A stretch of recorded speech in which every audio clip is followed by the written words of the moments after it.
Assalamualaikum, para pendengar jenius. Kita di bab 11 sampai dengan bab 20. Bab 11. Kaulah jawabannya. Setelah menandatangani kontrak dengan Lu Jiujun, Mouji berada di laboratorium hanya sebentar. Ia sekedar melihat-lihat mesin, dan memahami secara umum bagaimana mesin-mesin itu bekerja. Di sana tidak hanya ada beberapa mesin, namun mesin-mesin itu juga dirawat dengan baik. Meskipun begitu, mesin-mesin ini berbeda jauh dengan mesin yang ada di bumi. Di laboratoriumnya yang dulu, ia dapat secara langsung mengekstrak dan mencampurkan bahan-bahan penelitiannya dalam jumlah yang ditentukan. Tentu saja, hal itu akan mustahil di sini. Namun Mouji tidak peduli. Dahulu saat ia berhasil meramu sebuah larutan yang dapat melebarkan meridian, itu bukanlah saat yang kebetulan saja. Meskipun tanpa mesin-mesin yang memadai, dengan kecakapannya yang dibangun berdasarkan ribuan eksperimen, ia akan mampu membuat larutan itu lagi. Kali ini, dengan mesin-mesin ini, ia semakin percaya diri untuk melakukannya. Entah apapun alasan dibalik pengkhianatan kekasihnya dulu, wanita itu tidak akan mendapatkan teknik mengekstraksi bahan-bahan dan meramu larutannya. Karena metode milik Mouji tidak difokuskan di ketepatan kombinasi genetik, melainkan di pengolahannya. Selain itu, ia juga tidak mencatatkan beberapa data krusial, dan beberapa ekstrak tumbuhan-tumbuhan penting. Namun, semua itu masih ada di otaknya. Tanpa ekstrak tumbuhan-tumbuhan itu, larutannya akan bekerja secara normal. Namun setelah menambahkan ekstrak-ekstrak itu, semua struktur molekulnya akan berubah. Bahkan jika dilakukan tes DNA, hasilnya akan berantakan, karena hasil setiap tes DNA akan selalu berbeda. Tapi larutan itu masih bisa memberikan efek pembukaan meridian. Bahkan Mouji tidak mengerti logika di baliknya. Hal ini membuat Mouji percaya bahwa sains memang benar-benar misterius. Masih banyak hal di dunia ini yang tidak bisa dijelaskan dengan sains. Mouji sudah sangat paham mengapa kekasihnya mengkhianatinya, atau mengapa Yaner diculik. Ia tidak akan pernah mengetahui alasannya jika dirinya tetap tidak memiliki kekuatan. Jika kesialan tetap menimpanya di kehidupan barunya ini dan ia tidak bisa berkultivasi, ia hanya bisa menerima takdirnya. Namun, sampai ia benar-benar yakin bahwa ia memang tidak bisa berkultivasi, ia tetap akan mencoba setiap kesempatan. Setelah menandatangani kontrak itu, Mouji mulai berkeliling kota Raozhao. Sebelum menentukan arah penelitiannya, ia harus meneliti permintaan pasar dulu. Obat macam apa yang dapat menghasilkan uang, dan obat apa yang tidak laku. Kedua hal ini adalah yang paling penting untuk diketahui. Setelah berjalan dari pagi hingga sore, antusiasme Mouji perlahan menurun. Ia tahu bahwa teknologi di dunia ini kualitasnya di bawah teknologi di bumi, namun bila teknologi itu dipasangkan dengan kemampuannya di bidang biologi, seharusnya mudah saja baginya untuk mengembangkan satu atau dua produk yang laris. Namun hasil survei itu membuat Mouji mengerti, teknologi di sini memang tidak sebagus bumi, namun tidak dengan tingkat farmasinya. Variasi kosmetik dan produk kesehatan di sini lebih banyak dari variasi produk di bumi. Mouji tidak menguji kemanjuran obat-obatan ini, namun karena orang-orang dapat menjualnya secara terang-terangan, hal itu menunjukkan bahwa kualitas produk-produk ini tidaklah buruk. Tanpa produk, bahkan jika ia memiliki kemampuan marketing yang bagus, Mouji tidak akan mampu menyelamatkan Dan Han Drug Refinery. Dan jika ia tidak bisa menyelamatkan Dan Han Drug Refinery, penelitian yang ia butuhkan untuk menciptakan produk obat yang dapat membantunya berkultivasi hanya akan menjadi sekedar angan-angan. Mendapatkan hasil yang demikian, Mouji hanya bisa termenung. Ia bahkan tidak sadar saat seorang gadis remaja bertubuh kurus berjalan menabraknya.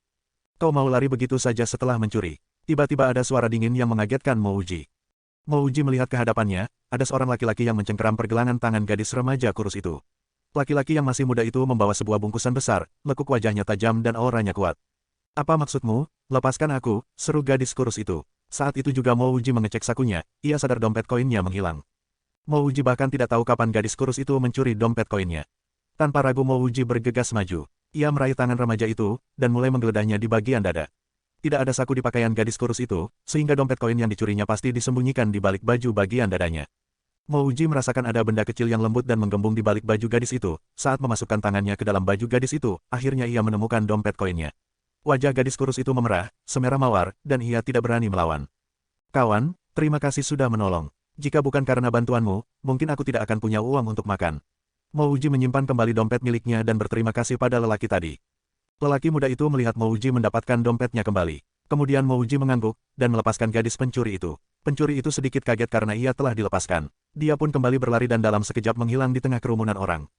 Semua proses kejadian itu berlangsung cepat sehingga orang-orang yang melewati mereka tidak menyadari apa yang terjadi. Lelaki muda itu tidak merespon ucapan terima kasih dari Mouji, ia malah memandang Mouji, dan bertanya padanya, mengapa kau lepaskan pencuri itu? Mouji telah melepaskan cengkramannya dari tangan gadis pencuri itu. Jika Mouji mau menangkap pencuri itu, ia bisa saja terus menggenggam tangannya. Mouji tertawa, pencuri itu kurus sekali, sudah pasti dia sangat kelaparan. Jika aku menangkapnya, selain memukulinya, apalagi yang bisa kulakukan? Pencuri kurus tadi adalah seorang perempuan, dan dia sangat kelaparan. Saat Mouji mencengkeram tangan pencuri itu, tiba-tiba ia membayangkan sosok Yaner, sehingga ia merasa kasihan pada gadis kurus itu.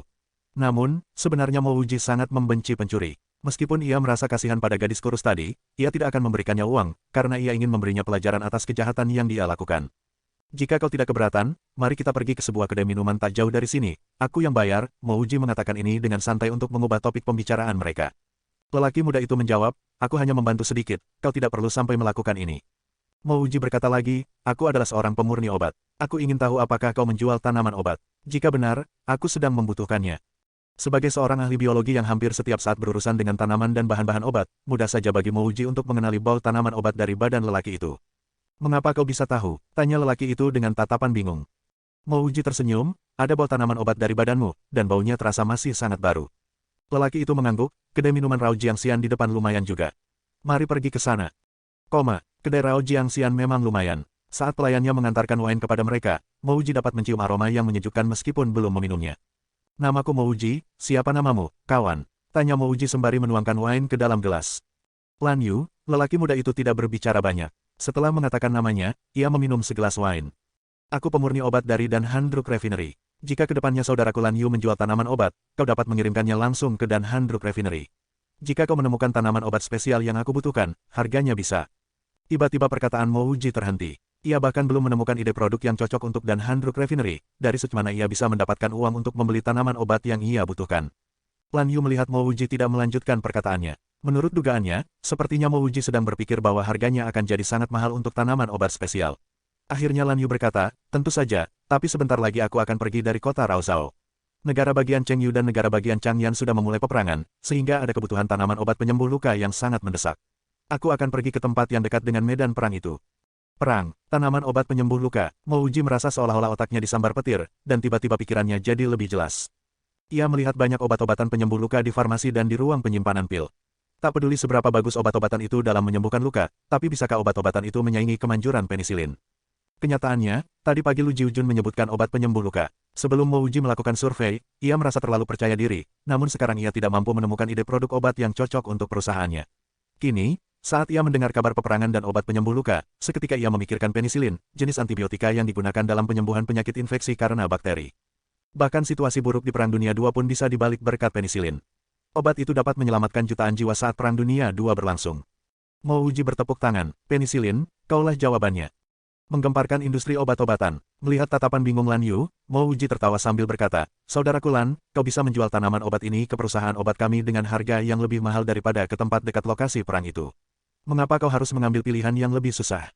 Pikirannya akan penisilin membuat Mouji merasa puas. Tak peduli seberapa bagus kualitas sebuah obat, tapi adakah yang lebih baik dari penisilin dalam urusan mencegah infeksi bakteri? Dan yang lebih penting, penisilin adalah obat yang sanggup ia buat menggunakan peralatan seadanya yang tersedia di Dan Handruk Refinery. Lan Yu mulai menatap Mouji dengan curiga. Sebenarnya, sejak Mouji mengatakan bahwa ia adalah pemurni obat dari Dan Handruk Refinery, Lan Yu sudah meragukan perkataannya. Pemurni obatmu? Aku dengar akhir-akhir ini Dan Handruk Refinery sedang mengalami masa-masa sulit. Nada bicara Lan Yu terdengar sedikit bijaksana, tapi maksudnya sudah jelas. Ia bermaksud untuk mengatakan bahwa Mouji tidak berkompeten. Jika saat itu Mouji masih belum memikirkan tentang penisilin, Mouji tidak akan berani untuk sesumbar. Namun sekarang ia berkata tanpa ragu, saudaraku Lan, kau akan segera menyadari bahwa sebentar lagi Dan Handruk Refinery akan menggemparkan negara Chengyu, karena ada seorang pebisnis sukses yang langsung menginvestasikan jutaan koin emas ke Dan Handruk Refinery. Lan Yu tidak peduli apakah hal ini benar atau tidak, karena meskipun Mouji berbohong, Lan Yu bisa saja menjual obat-obatan itu ke orang lain. Baiklah, aku setuju. Selain tanaman obat biasa, aku juga membutuhkan beberapa tanaman obat spesial. Aku akan menuliskannya di secarik kertas untukmu, dan aku perlu agar kau mencarikannya untukku. 2 bulan ke depan, entah berapa banyak tanaman yang bisa kau berikan, kau bisa langsung membawanya ke Dan Handruk Refinery. Aku akan menawarkan harga yang lebih tinggi daripada perusahaan obat lain di kota-kota yang dekat dengan lokasi perang, ujar Mouji sambil mengambil secarik kertas dan sebuah pulpen dari meja mereka. Tak perlu banyak tanaman obat untuk memproduksi penisilin. Tanaman obat yang diminta Mouji akan ia gunakan untuk penelitian medis selanjutnya, atau ia serahkan ke Dan Handruk Refinery sebagai persediaan bahan tambahan. Ia tidak mau hanya menjual penisilin, karena tujuan utama Mouji adalah menciptakan ramuan yang dapat melebarkan meridian. Wajah Lan Yu sedikit mengkerut, tunggu dulu, 2 bulan itu terlalu lama, aku tidak bisa menunggu selama itu. Mouji tertawa lagi sambil berkata, saudaraku Lan, apakah kau sedang membutuhkan uang? Jika tidak, mengapa kau tidak bisa menunggu? Lagi pula, perang itu tidak akan berlangsung dalam waktu sebentar. Lan Yu berpikir sesaat, lalu menyadari bahwa apa yang dikatakan Mouji memang benar. Meskipun dirinya bisa mendapatkan harga yang lebih tinggi di kota-kota di dekat lokasi peperangan, namun pasti itu akan lebih berbahaya. Lagi pula, sebenarnya 2 bulan itu tidak terlalu lama. Baiklah, aku setuju, tuliskan saja bahan-bahan yang kau butuhkan. Lan Yu adalah orang yang sangat praktis dan berterus terang. Karena ia sudah setuju, ia tidak akan ragu-ragu lagi. Selain itu, Lan Yu bisa merasakan ada rasa percaya diri yang menggebu-gebu dari perkataan Mo Wuji. Sejak awal, Mo Wuji tahu bahwa Lan Yu akan setuju, karena selain lelaki itu tidak punya pilihan lain, mengapa pula ada orang yang mau masuk ke daerah perang. Setelah Lan Yu setuju, Mo Wuji menuliskan daftar 10 tanaman obat di kertas itu untuk Lan Yu. Rumput longyan, buah bai hua, tanaman rambat artemisia, miletia, ginseng kuning, akar rambat pausan year pine tree, fire essence stone. Lan Yu mengerutkan dahinya saat melihat daftar yang ditulis Mo Wuji, karena ia sendiri belum pernah mendengar sebagian besar dari nama-nama tanaman ini. Pemurni obat Mo, mungkin tanaman obat yang kau tuliskan termasuk dalam tanaman kelas atas, karena aku belum pernah tahu beberapa dari nama-nama tanaman itu, seperti buah bai hua, tanaman rambat artemisia, bunga das needle. Setelah membacanya daftar itu 2 kali, akhirnya Lan Yu merasa sangat kesal dan mengembalikan kertas itu kepada Mo Wuji. Mo Wuji segera mengerti apa permasalahannya. Di dunia ini, nama-nama tanaman ini pasti berbeda dengan yang ada di bumi. Setelah berpikir beberapa saat, Mo Wuji mengambil selembar kertas lagi dan mulai menggambar sambil menjelaskan karakteristik tanaman-tanaman itu. Misalnya, Fire Essence Stone biasanya tumbuh di bawah batu-batuan vulkanis yang kering, tanaman rambat artemisia tumbuh di daerah-daerah basah, dan bunga das needle adalah bunga berwarna ungu yang hanya mekar saat tengah malam. Jadi buah bai hua yang kau tuliskan tadi adalah buah kai, bunga das needle adalah bunga night purple. Lan Yu akhirnya mengerti, namun ia masih saja curiga pada Mo Wuji. Mo Wuji adalah seorang pemurni obat, tapi mengapa ia tidak mengenal nama tanaman obat? Kecuali, apa dia benar-benar keliru menyebutkannya? Itu mustahil, karena selama bertahun-tahun Lan Yu belum pernah mengetahui ada orang yang menyebutkan buah kai sebagai buah bai hua. Aku salah. Yang aku pelajari adalah obat-obatan kuno dan aku lupa bahwa nama-nama tanaman ini sudah diganti. Banyak sekali obat masa kini yang belum aku kenali, mungkin aku harus membeli buku tentang tanaman obat untuk menghafalnya. Mo Wuji beralasan sambil menunjukkan ekspresi wajah datar. Oh, pantas saja, Lan Yu tidak lagi mencurigai Mo Wuji. Lagi pula, Mo Wuji sudah menerangkan karakteristik tanaman-tanaman itu, bahkan ia juga menggambar tanamannya, jadi tidak mungkin ia berbohong. Baiklah, aku pamit dulu, datanglah ke Dan Han Druk Refinery 2 bulan lagi. Lan Yu mengangguk, ia mengambil kertas dari Mo Wuji dan berpisah dengan Mo Wuji. Mo Wuji menghembuskan nafas lega dan berjalan perlahan meninggalkan kedai minuman itu. Akhirnya, setelah seharian melakukan survei di pasar, hasilnya tidak sia-sia. Mo Wuji tidak khawatir kalau Lan Yu mungkin bisa mendapatkan formula dari larutan pelebar meridian yang akan ditelitinya, karena Mo Wuji sendiri telah mendapatkan beberapa tanaman obat penting yang tidak diberitahukan pada Lan Yu. Bahkan jika ia memberikan tanaman obat itu pada Lan Yu, larutan itu tidak akan bisa dibuat oleh sembarang orang. Mo Wuji baru saja kembali ke Dan Han Druk Refinery saat Lu Jiujun dengan cepat menghampirinya. Saudaraku Mo, kapan kau akan mulai meneliti obat baru itu? Sebenarnya aku punya beberapa formula obat yang baru setengah jadi. Mo Wuji mengibaskan tangannya, lalu berkata, aku sudah punya sebuah formula baru, abaikan saja yang baru setengah jadi. Tapi aku masih mau melihat-lihat data produk lama dari farmasi Dan Han Druk Refinery. Oh, ya, aku juga masih kekurangan koin emas untuk membeli beberapa tanaman obat untuk penelitianku. Itu semua tidak masalah. Pertama, aku akan membawamu ke ruang data produk obat Dan Han, kata Lu Jiujun tanpa ragu. Ia juga merasa khawatir akan pengembangan obat baru ini. Meskipun Dan Han Druk Refinery sudah bangkrut sebelumnya, perusahaan itu masih memiliki sedikit obat lama yang sudah langka, beberapa di antaranya sudah tidak bisa ditemukan lagi di pasaran. Mo Wuji melihat-lihat isi buku-buku farmasi yang ada di sana, ia tahu bahwa ia tidak perlu membeli lebih banyak buku untuk menghafalkan nama-nama tanaman obat di dunia itu. Lalu ia berkata pada Lu Jiujun, Pak Lu, tolong carikan beberapa pekerja yang dapat dipercaya untukku. Saat obat baru itu sudah dikembangkan, obat itu akan diproduksi di halaman belakang perusahaan. Ingat, aku ingin pengembangan obat baru kita dirahasiakan, sehingga pekerja-pekerja itu harus benar-benar dapat diandalkan dan dipercaya. 2 hari lagi, kita akan mulai bekerja. Dan 2 bulan dari sekarang, Dan Han Druk Refinery akan bisa bangkit kembali. Bukan, maksudku, Dan Han Druk Refinery akan bisa menggemparkan industri obat-obatan. Setelah kegagalan Dan Han Druk Refinery milik Lu Jiujun, perusahaan itu tidak menyisakan banyak hal, dan halaman di belakang perusahaan ini sudah cukup luas. Sebenarnya, Mo Wuji sangat tahu bahwa tak peduli sebesar apapun usahanya untuk merahasiakan produksi obat ini, proses fermentasi penisilin tidak bisa dirahasiakan terlalu lama karena prosesnya terlalu sederhana. Satu-satunya hal yang bisa terus dirahasiakan adalah metode memproduksi larutan nutrisi. Meskipun begitu, proses memproduksi larutan nutrisi juga terlalu mudah. Sekali saja metode itu bocor ke orang lain, metode itu akan bisa ditirukan dengan mudah.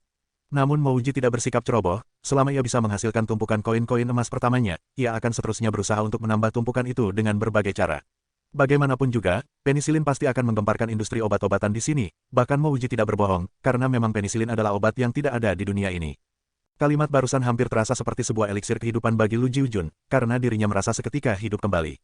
Ia memukul dadanya sendiri, dan berkata, Saudaraku Mo, jangan khawatir, aku sendiri yang akan memastikan bahwa tidak ada orang yang membocorkan rahasia Dan Han Druk Refinery.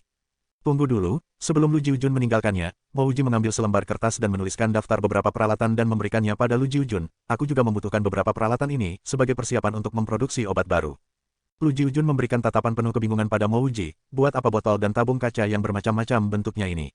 Mo Wuji hanya mengibaskan tangannya lagi, kau tak perlu mengetahui untuk apa alat-alat ini, penuhi saja apa yang aku minta. Dalam 2 bulan, dan Handruk Refinery akan bangkit dari kematiannya. Peralatan itu bukanlah untuk memproduksi penisilin, tapi untuk membuat larutan channel opening.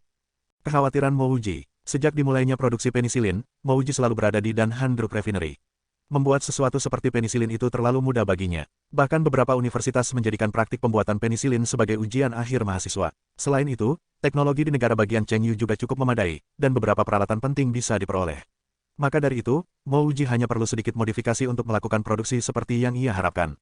Satu-satunya kesulitan yang dihadapi Mo Wuji adalah mengubah penisilin dari wujud suntikan intravena dan intramuskular, menjadi wujud sesuatu yang dapat dikonsumsi.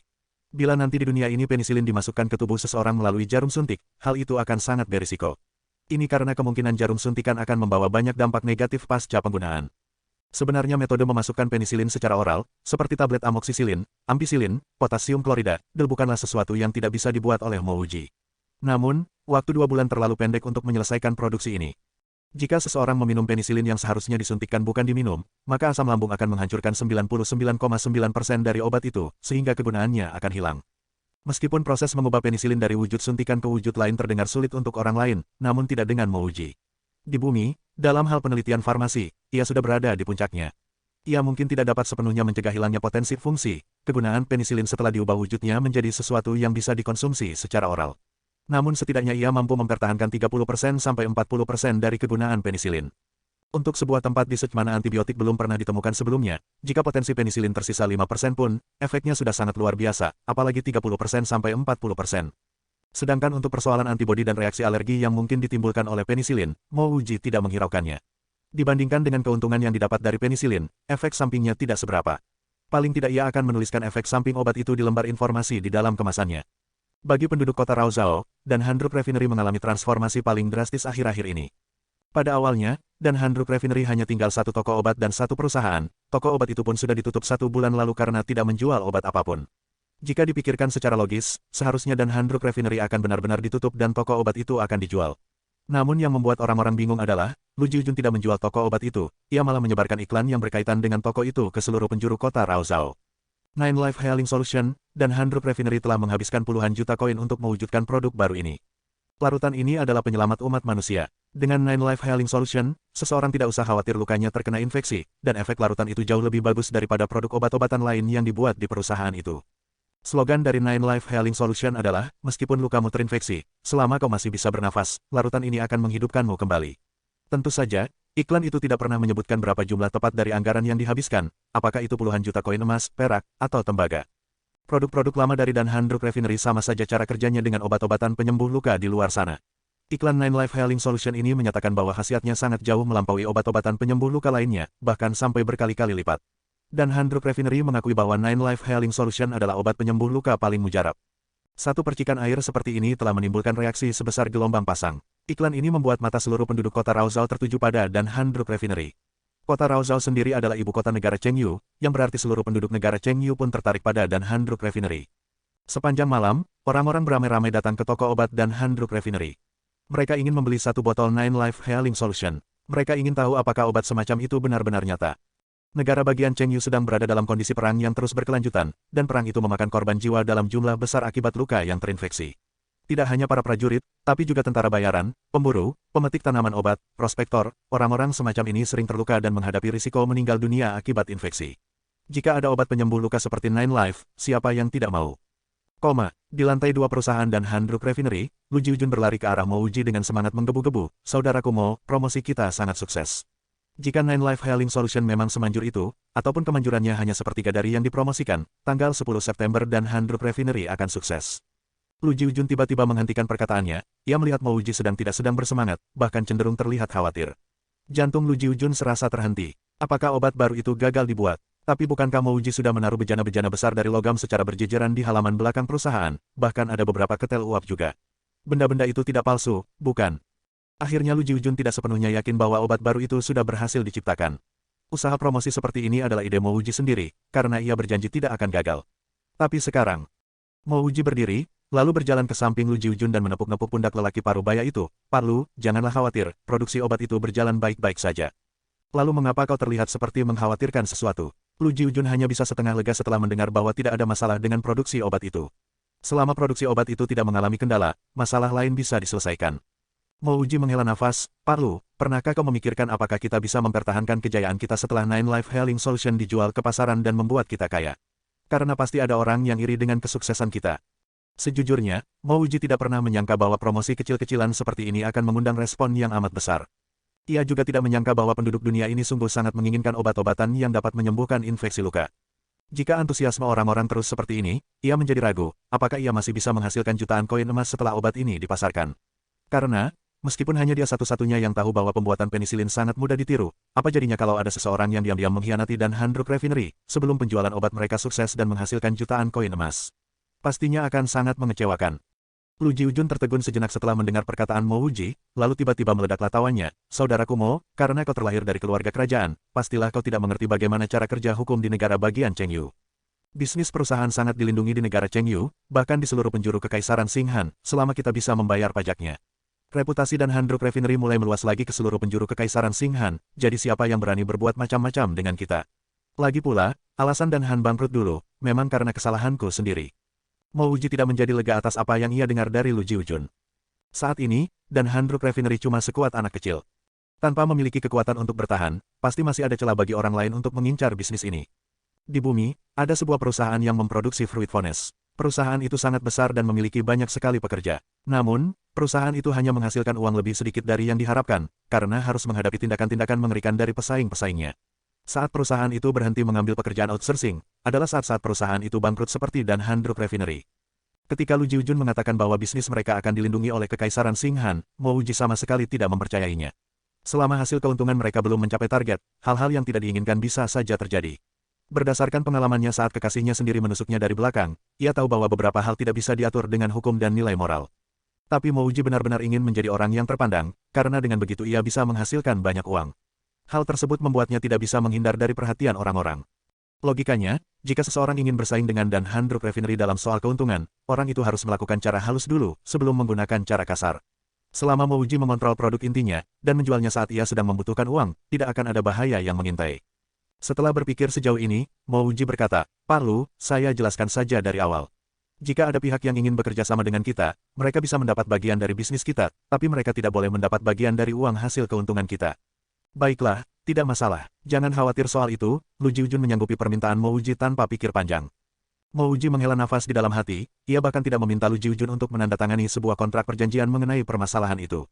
Kadangkala, saat kekuatan seseorang tidak terlalu besar, apa gunanya selembar kertas kontrak? Selain itu, Mouji hanya sendirian di kota Raozhou. Jika ada sesuatu yang terjadi, tidak akan ada yang mau menolongnya. Setelah berdiskusi dengan Lu Jiujun, siang malam Mouji terus melakukan fermentasi penisilin. Untuk mempertahankan kekuatan yang ada di dirinya, ia sendiri yang melakukan tahap-tahap produksi itu, selain tahap pengambilan penisilin yang membutuhkan banyak pekerja. 2 bulan tidak pulang ke rumah, jadwal istirahatnya pun jadi berantakan. Ia hanya bisa beristirahat dari proses produksi saat ia membeli bahan-bahan yang nantinya digunakan untuk membuat larutan pembuka Spirit Channels. 2 bulan telah berlalu, dan akhirnya ia selesai memproduksi stok pertama ramuan penisilinnya.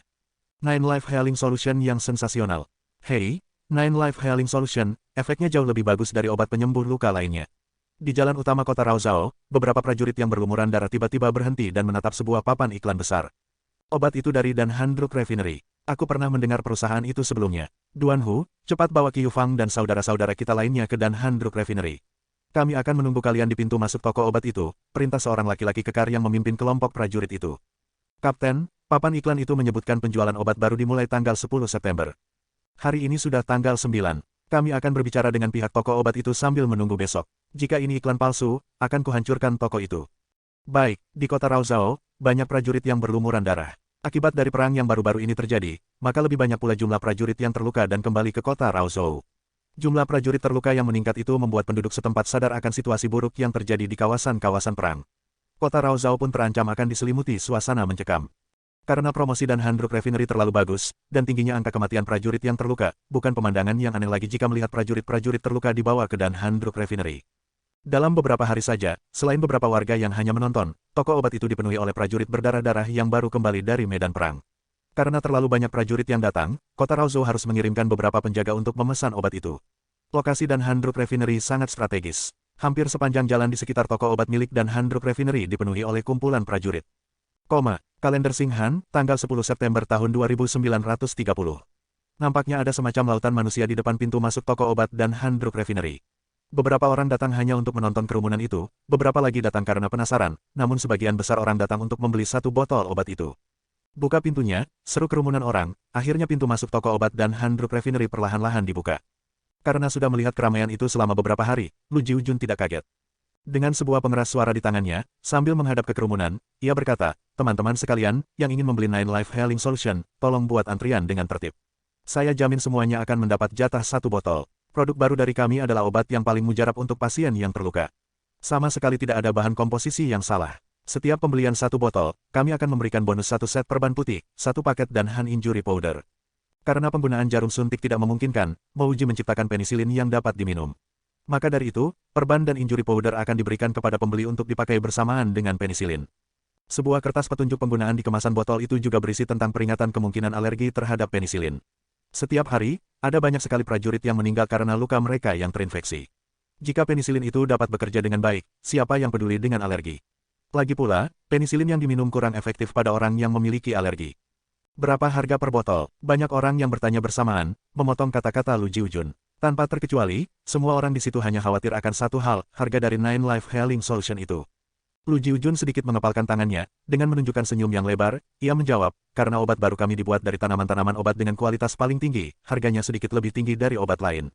Per botol dihargai 2 koin emas. Ratusan helaan nafas akibat syok terdengar sebelum banyak orang meneriakkan protes, 2 koin emas untuk sebotol obat penyembuh luka. Kenapa tidak kita curi saja obat itu? Harga obat penyembuh luka lainnya hanya beberapa koin perak, bahkan ada yang hanya dihargai beberapa koin tembaga. Setelah mendengar harganya, lebih dari setengah antrian itu langsung pergi, 2 koin emas untuk sebotol obat memang terlalu mahal. Sebuah keluarga biasa mungkin tidak akan bisa mendapatkan 2 koin emas dalam 1 tahun. Melihat antrian itu makin pendek, mulut Lu Jiujun mulai berkerut. Niat awalnya adalah memberikan harga sebesar 10 koin perak untuk obat itu, tapi Mouji ingin obat itu dihargai 5 koin emas. Akhirnya mereka berdua sepakat dengan harga 2 koin emas. Namun Lu Jiujun juga harus setuju dengan Mouji bahwa harga penisilin yang memiliki tingkat kemurnian lebih tinggi, dan dikemas dalam botol kaca yang lebih mewah, adalah 10 koin emas. Mungkin iklan promosi dan Handruk Refinery terlalu efektif, karena meskipun harganya mahal, tapi masih ada orang-orang yang membelinya. Beberapa orang mengumpulkan uang secara patungan untuk membeli satu botol, sementara ada juga yang membeli lebih dari 2 botol. Sedangkan obat dengan kemasan botol kaca yang lebih mewah, tidak terjual satupun. Dan Handruk Refinery yang tadinya dipenuhi orang-orang selama beberapa hari, kini jadi sepi kembali hanya dalam beberapa jam. Saudaraku Mo, kali ini, Lu Jiujun menghela nafas. Jika saja ia tidak mau menunggu beberapa hari untuk melihat kemanjuran obat itu, mungkin ia sudah meminta Mouji untuk memotong harganya. Kali ini, mereka memproduksi hampir 50.000 botol. Mereka bahkan mempekerjakan 20 orang untuk bekerja hingga lembur untuk membuat obat itu. Selain itu, setelah menyelesaikan suplai pertama ini, Mouji tidak berhenti, ia malah memulai produksi suplai kedua, dan jumlahnya lebih banyak dari suplai pertama. Iklan promosi mereka berjalan hampir 1 bulan, tapi mereka bahkan tidak sanggup menjual 200 botol. Untuk menutupi biaya promosi pun kurang. Jangan khawatir, kita akan lihat beberapa hari lagi. Aku mau pergi berjalan-jalan, Mouji mengibaskan tangannya, itu adalah sebuah isyarat agar Lu Jiujun tidak perlu khawatir. Mouji tidak mengkhawatirkan penjualan penisilin. Ia lebih mengkhawatirkan produksi larutan channel opening miliknya. Mouji sudah memprediksi bahwa penisilin tidak akan menghasilkan keuntungan lagi di masa depan. Mungkin akan lebih baik baginya untuk menghargai produknya dengan harga tinggi dan mendapatkan uang dari sekarang. Beberapa hari lagi, Lan Yu akan mengirimkan tanaman obat yang ia butuhkan. Bila ditambahkan dengan tanaman yang sudah lebih dulu ia beli, Mouji sudah siap untuk memulai produksi larutan channel opening. Untuk beberapa bahan tanaman yang tidak biasa, Mouji harus pergi dan mencarinya sendiri. Bila ditambah dengan tanaman dari Lan Yu, Mouji hanya kekurangan satu bahan lagi, meskipun ia tahu bahwa orang lain tidak akan mampu untuk mengembangkan larutan formula yang dapat membuka spirit channel, Mouji masih ingin berhati-hati. Lu Jiujun hanya bisa menganggukkan kepala. Mereka sudah sampai sejauh ini, apalagi yang bisa ia perbuat. Satu bahan yang kurang itu sebenarnya tidak bisa dianggap sebagai tanaman obat, karena bahan itu sudah terlalu umum. Mouji sedang mencari sutra akar teratai, lebih segar, lebih baik. Dari penelitian Mouji, ia menemukan bahwa jika sutra akar teratai tidak ditambahkan, efek larutan itu akan berkurang secara signifikan. Namun saat sutra teratai ditambahkan, akan ada efek yang jauh berbeda. Meskipun begitu, akar teratai yang dipakai harus dipilih secara khusus, dan benang sutra yang digunakan adalah benang kedua dari akar teratai itu. Mouji sudah menguji hasilnya sendiri. Saat ia minum larutan itu, ia sangat bisa merasakan spirit channel di dalam tubuhnya menjadi lebih lebar, dan kekuatan fisiknya meningkat drastis. Perlu diingat, meskipun memang ia sudah pernah mempelajari bela diri, namun ia bukanlah seorang ahli bela diri. Sayangnya, sebelum meridian-meridiannya betul-betul terbuka, ia sudah dibunuh oleh kekasihnya. Di hari pertama, dan Handruk Refinery masih bisa menjual 100 hingga 200 botol Nine Life Healing Solution. Namun di hari kedua dan ketiga, tidak ada satupun yang terjual. Lu Jiujun menjadi sangat gelisah bak seekor semut di atas panci panas. Sebaliknya, Mo Wuji sedang menyendiri di laboratoriumnya, tanpa sedikit pun rasa khawatir. Selain makan dan pergi ke toilet, tidak ada orang yang melihatnya keluar dari laboratoriumnya. Bahkan makanannya pun harus dibawakan kepadanya. Kita tidak akan berhasil, kita hanya sedang menunggu kematian. Lulu, panggilkan saudaramu. Aku ingin berdiskusi dengannya. Lu Jiujun tidak tahan melihat tokonya yang kosong melompong. Direktur Lu, Tuan mau menyuruhku untuk tidak mengganggunya kecuali ada hal yang penting, jawab Lulu, pelayan toko itu, dengan suara lirih. Ya sudah, biar aku saja yang pergi, Lu Jiujun mengibaskan tangannya. Saat ia akan naik ke lantai 2, saat itu juga ada sebuah sosok tinggi besar menutupi seluruh pintu masuk toko dan bertanya, siapa bendahara di sini? Kembalinya masa yang berapi-api. Suara orang itu terkesan tidak mengenakan, dan membuat Lu Jiujun mundur beberapa langkah dengan tidak sadar. Kawan, saya adalah pemilik dan Handruk Refinery, Lu Jiujun. Lu Jiujun menghentikan perkataannya saat ia melihat pria yang tinggi dan terlihat berani itu datang bersama dua laki-laki lain di belakangnya. Ia mengenal siapa kedua orang itu, karena ia melihat mereka di hari pembukaan toko dan Handruk Refinery sambil membopong seorang laki-laki yang terluka beberapa hari lalu. Jangan-jangan, laki-laki yang terluka itu sudah mati sehingga mereka ke sini untuk mencari masalah. Pikiran ini membuat keringat dingin Lu Jiujun bercucuran. Dalam situasi normal, selama tidak ada masalah dengan obat itu, seharusnya tidak akan ada persoalan yang berarti. Namun, jika seseorang yang mau menginvestigasi mereka, mungkin bakal ada persoalan. Bahkan masalah itu akan menjadi lebih besar jika yang menginvestigasi mereka berasal dari kalangan tentara. Pak Lu, beliau adalah kapten kami. Kami ingin membeli 300 botol Nine Life Healing Solution biasa, dan kami harap harganya bisa dinegosiasikan. Kata lelaki yang dikenal Lu Jiujun beberapa hari lalu itu. Lu Jiujun segera mengerti situasi ini, Nine Life Healing Solution pasti telah berperan penting, sehingga seorang kapten datang untuk membelinya secara personal. Secepat mungkin Lu Jiujun menenangkan dirinya sendiri. Karena ia memiliki pengalaman bertahun-tahun dalam bisnis ini, ia benar-benar mengerti situasi yang demikian. Mulai hari ini, Nine Life Healing Solution akan laris bagaikan kue pancake, ia tidak perlu khawatir lagi soal penjualannya. Lu Jiujun tahu bahwa pasukan tentara yang besar itu memiliki uang yang melimpah. Masih ada stok obat yang tersisa. Namun, harga pembukaan sebesar 2 koin emas sudah berubah menjadi. Kapten berbadan tinggi itu mengangkat tangannya tanpa ragu untuk menghentikan perkataan Lu Jiujun. Tunggu dulu, lupakan negosiasinya, jual saja pada kami dengan harga 2 koin emas per botol, dan kami akan beli 500 botol. Kami datang dari kemah tentara Taifei, dan kami akan sangat sering berlangganan ke tokomu. Baik, saya setuju. Lu Jiujun bahkan tidak berpikir untuk menaikkan harganya. Kamp tentara Taifei adalah salah satu dari 3 kemah tentara di negara bagian Chengyu. Membangun jalinan yang baik dengan kemah tentara Taifei pasti akan memastikan kelancaran bisnis di masa depan. Dahulu, perusahaan Cheng Lingpil hanyalah sebuah perusahaan kecil, sementara toko-toko dari dan Handruk Refinery dapat ditemukan hampir di seluruh penjuru kota-kota besar di negara Chengyu. Namun saat ini, perusahaan Cheng Lingpil adalah salah satu perusahaan obat terbaik di negara Chengyu. Hampir 40% obat-obatan di negara Chengyu dipasok oleh perusahaan Cheng Lingpil. Beberapa orang sedang mengobrol santai sambil minum teh di aula konferensi kantor pusat perusahaan Cheng Lingpil. Perusahaan itu sedang menjalani kesuksesan, sehingga rapat di situ penuh dengan percakapan. Dan Handruk Refinery membuat kegemparan yang sangat besar, aku kira mereka telah menciptakan sebuah obat penyembuh luka yang luar biasa. Ternyata iklan mereka hanya melebih-lebihkan, yang sedang berbicara adalah seorang laki-laki berumur 60 tahun yang bertanggung jawab dalam soal penjualan perusahaan Cheng Lingpil bernama Liu Wansheng.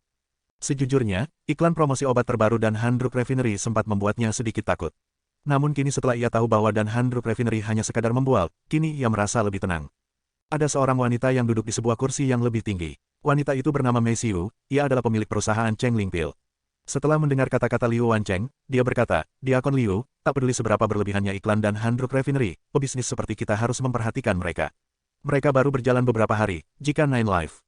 Perkataan Mei Xiu tiba-tiba terpotong saat seorang pemuda yang sangat energi berlari masuk untuk menyerahkan sebuah surat kepada Mei Xiu. Aula konferensi itu tiba-tiba hening, semua orang di situ menatap Mei Xiu. Mei Xiu menyobek amplop surat itu, lalu mengeluarkan isinya. Begitu dia selesai membaca isi surat itu, kemudian dia tersenyum dan berdiri. Hari ini, beberapa perwakilan tentara mengunjungi dan Handruk Refinery.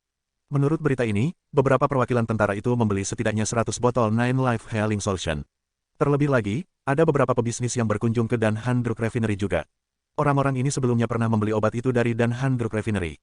Semuanya tahu apa maksud di balik perkataan Mei Xiu. Meskipun harganya selangit, tapi orang-orang datang lagi dan membeli Nine Life Healing Solution untuk yang kedua kalinya. Ini membuktikan bahwa efek obat itu benar-benar luar biasa, bahkan orang-orang mengklaim obat itu lebih dari sekadar luar biasa. Jika Dan Handruk Refinery benar-benar menciptakan obat yang menakjubkan seperti itu, bagaimana caranya agar perusahaan Cheng Ling Pil bisa bersaing dengan mereka? Direktur Mei, apa yang harus kita lakukan sekarang? Seorang laki-laki gemuk parubaya berdiri dan bertanya. Meiki, beritahukan kepada beberapa senior di perusahaan untuk pergi ke Dan Handruk Refinery secepatnya dan melihat apa yang terjadi di sana. Ekspresi Mei Xiu berubah menjadi serius, dan nada bicaranya merendah. Baiklah, jawab pemuda yang datang untuk menyerahkan surat itu, lalu ia bergegas kembali. Lan Yu menjinjing 2 tas kulit besar ke Dan Handruk Refinery. Tiba-tiba ia sangat terkejut saat sampai ke pintu masuk perusahaan itu. Dan Handruk Refinery yang dulunya sepi kini dipenuhi oleh banyak pembeli. Orang-orang mengantri dengan tertib meskipun ada kekhawatiran di wajah mereka. Antrian itu memanjang dari pintu masuk sampai ke setengah panjang jalan itu. Apakah Nine Life Healing Solution benar-benar semanjur itu? Ia memang pernah melihat iklannya, namun ia sudah melihat terlalu banyak iklan-iklan berlebihan macam itu sedari dulu, sehingga ia tidak begitu memperhatikannya. Apa yang kau lakukan? Mengantrilah dari belakang. Lan Yu dihentikan oleh seorang laki-laki saat ia hendak memasuki Dan Handruk Refinery. Wajah Lan Yu mengkerut, lalu ia berkata, aku tidak datang untuk membeli obat, aku datang untuk mencari tuanmu. Seorang perempuan muda terburu-buru menghampirinya dan berkata dengan sopan, apakah Anda saudara Lan? Tuanmu sudah menyuruh saya untuk menunggu Anda di sini. Dengan cepat Lan Yu mengangguk, benar, saya Lan Yu. Bisakah Anda mengantar saya untuk menemui tuanmu? Perempuan itu buru-buru menjawab, saudara Lan, panggil saya Lulu. Tuanmu sedang tidak berada di dekat sini, ia sedang berada di bagian dalam perusahaan. Mari ikuti saya. Kerumunan orang-orang itu iri terhadap Lan Yu saat ia dibawa oleh gadis muda itu. Mereka berharap seandainya mereka juga termasuk orang-orang yang kenal Tuan Mo secara personal. Rumor kemampuan menyembuhkan yang hebat dari Nine Life Healing Solution sudah menyebar dengan sangat cepat ke seluruh penjuru kota. Bahkan jika ada yang ingin membeli obat itu, orang-orang bisa menjualnya kembali dengan biaya tambahan 10 koin perak. Tuan Mo, saudara Lan sudah sampai, seru Lulu dengan rasa hormat saat ia mengantarkan Lan Yu ke pintu masuk laboratorium Mouji di perusahaan Dan Handruk Refinery. Setiap pekerja di perusahaan itu sangat mengetahui alasan kembalinya masa-masa yang berapi-api di Dan Handruk Refinery beberapa hari ini. Tak lain dan tak bukan, adalah karena kedatangan seorang pemurni obat yang sangat berkompeten, Tuan Mo. Tuan Mo telah mengembangkan sebuah obat yang revolusioner, yaitu Nine Life Healing Solution. Selama penjualan masih berlangsung di Dan Handruk Refinery, penjualan itu akan terus meningkat, bahkan kali ini peningkatannya lebih baik dari sebelumnya. Prediksi tersebut jelas-jelas benar bila dibuktikan dengan jumlah orang yang mengantri setiap harinya. Beberapa orang bahkan rela membayar lebih agar mereka dapat membeli obat itu lebih awal dari orang lain. Lulu, sebagai pelayan Mouji, melayani Mouji dengan penuh hormat. Sesaat setelah suara Lulu berhenti, sebuah pintu kecil terbuka. Mouji berdiri di pintu masuk itu dengan rambut yang berantakan, namun ekspresinya terlihat senang. Saudaraku Lan, akhirnya kau datang juga.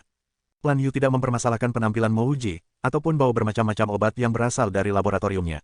Ia tahu betul bahwa seorang pemurni obat yang sungguh handal, seperti Mouji, akan tergila-gila saat berurusan dengan obat-obatan.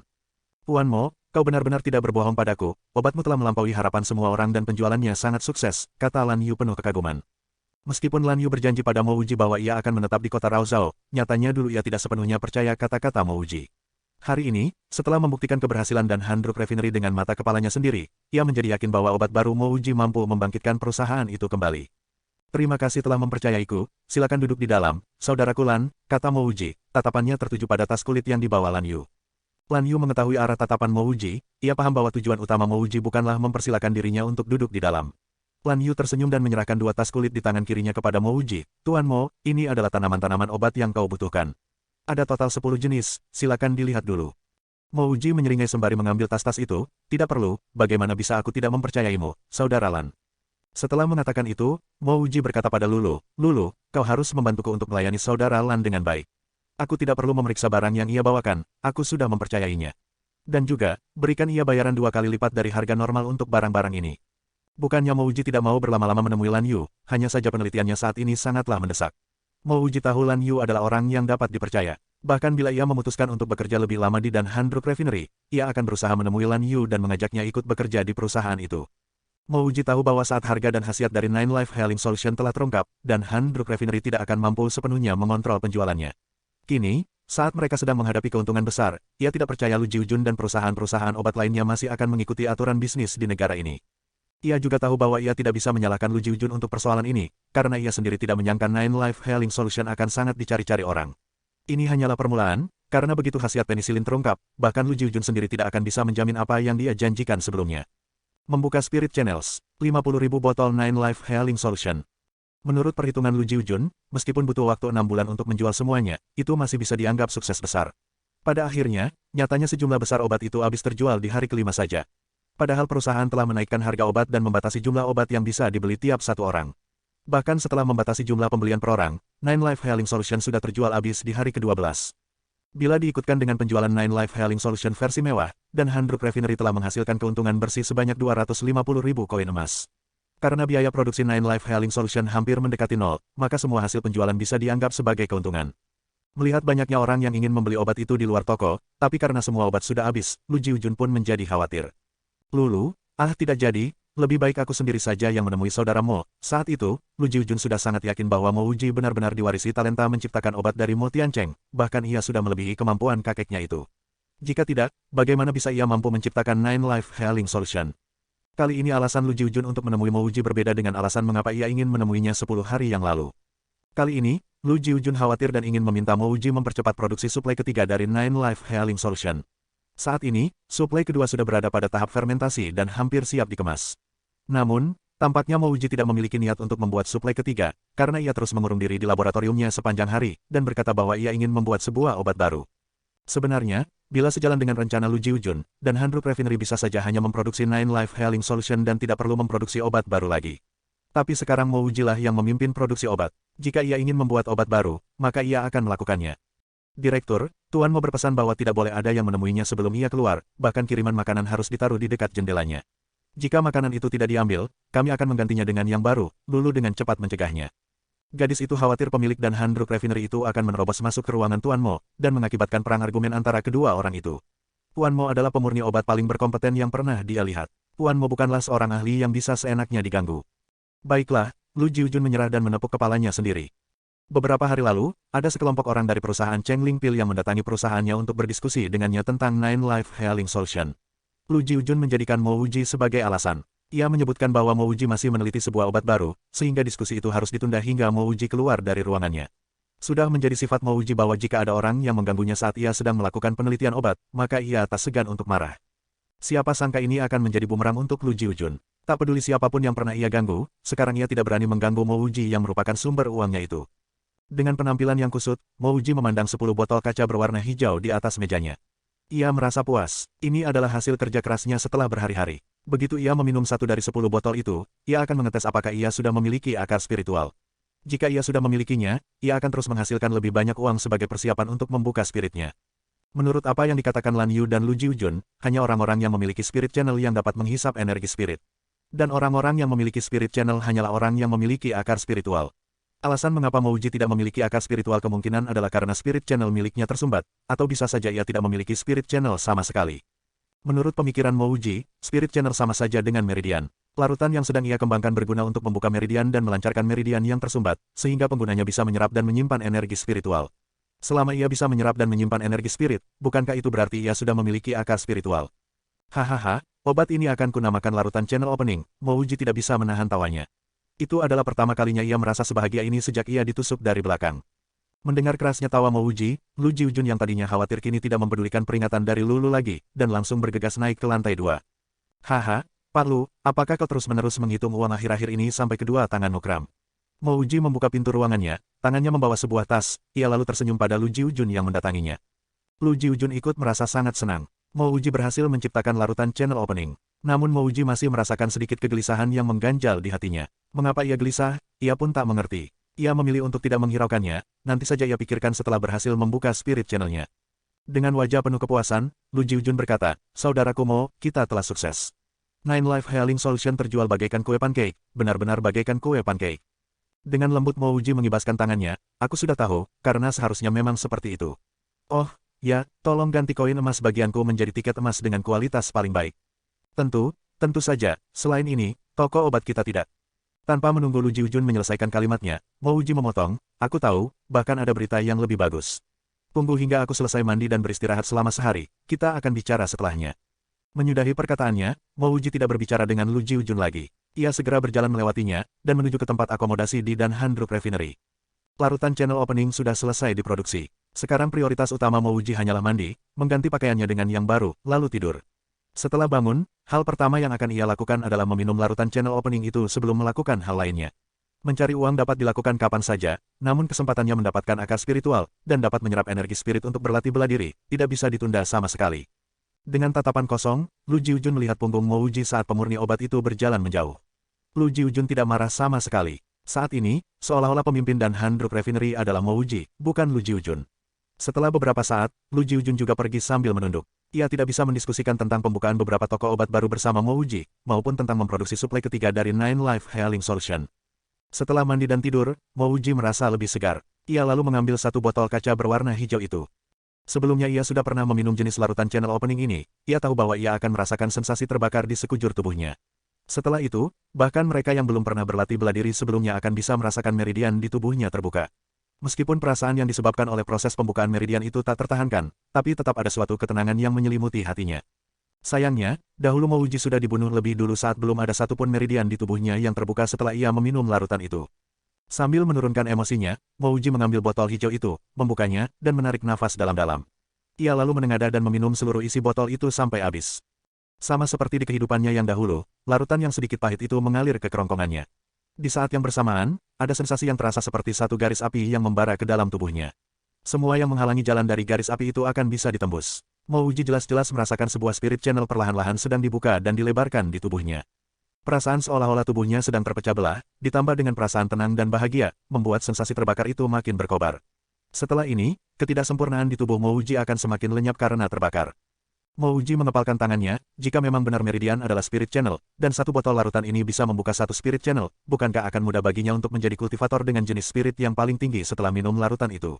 Lalu bagaimana jika ada 99 spirit channel? Itu perkara yang mudah baginya.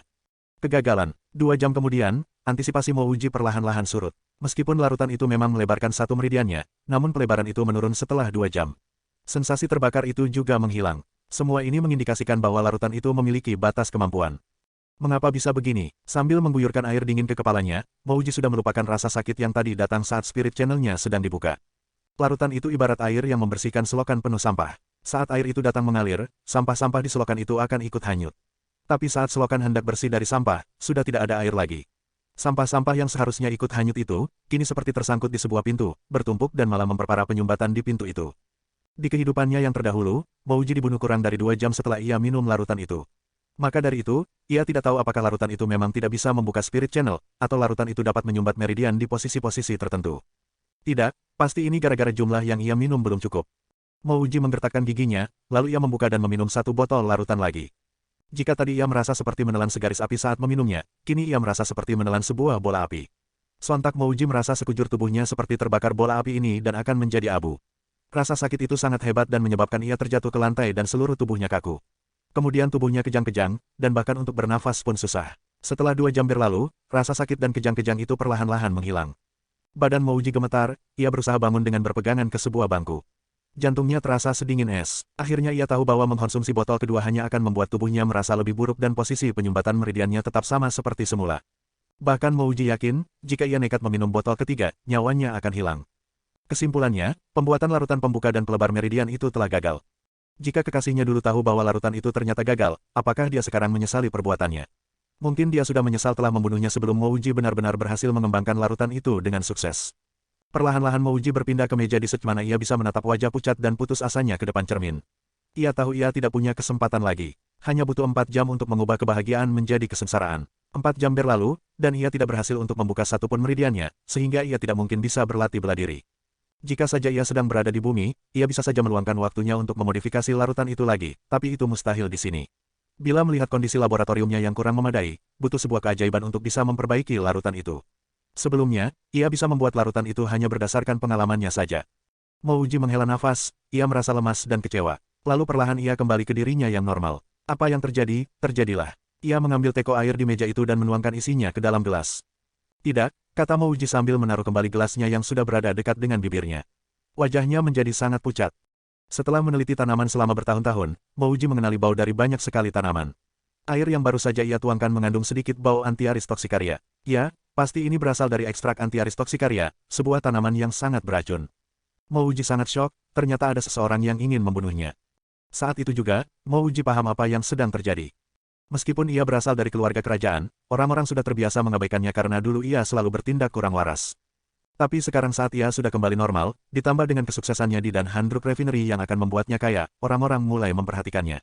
Tidak akan ada yang peduli dengan seorang bangsawan gila, tapi kebanyakan orang akan takut dengan seorang keturunan Lord Prefektur Qin Utara yang berkompeten. Setidaknya, beberapa orang yang ingin merampas warisan tahta miliknya akan takut padanya. Mo Wuji pelan-pelan menaruh kembali gelas itu ke meja dan menenangkan dirinya. Wilayah Kekaisaran Xing Han sangat amat luas. Meskipun ia tidak bisa memiliki akar spiritual, itu bukan berarti tidak akan ada cara lain. Selama masih ada sedikit saja peluang, Mo Wuji tidak akan menyerah. Saat ia menoleh ke belakang dan melihat botol-botol yang kosong itu, tiba-tiba Mo Wuji merasa beruntung. Jika pembukaan Spirit Channel itu berhasil, mungkin ia sudah membawa emas-emas batangan ke Spirit Opening Tower, dan itu akan berakibat lebih fatal dari kejadian ini. Sebelumnya, ia sangat terobsesi untuk bisa membuka Spirit Channel-nya, akhirnya ia tidak memikirkan bahaya yang dapat mengancamnya. Kegagalannya kali ini mungkin saja merupakan keberuntungan yang tersamarkan. Merasa ada kejadian buruk yang akan menimpanya, Mo Wuji tahu ia tidak bisa lagi berada di Dan Handruk Refinery. Terlalu mudah membunuh seseorang yang tidak memiliki kekuatan, seperti dia. Tapi mana lagi ia bisa pergi? Tuan Mo, beberapa pekerja dari perusahaan Cheng Ling Pil tengah berkunjung ke sini. Direktur Lu sedang menemui mereka, beliau ingin mengundangmu untuk ikut bersamanya, ujar Lulu dengan sopan, membuyarkan serangkaian pikiran Mo Wuji. Baiklah, aku akan segera ke sana, jawab Mo Wuji sambil membuka pintu ruang akomodasi. Oh, ya, aku tak sengaja mengotori teko dan gelas air ini. Tolong buang semua airnya dan dicuci hingga benar-benar bersih. Lulu adalah orang yang melayani Mo Wuji selama ia berada di Dan Handruk Refinery. Mo Wuji yakin bahwa orang yang ingin meracuninya bukanlah Lulu, karena perusahaan ini dapat diakses dengan mudah oleh orang banyak.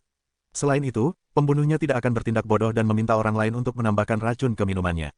Baik, Tuan Mo, rasa hormat Lulu datang dari lubuk hatinya yang paling dalam.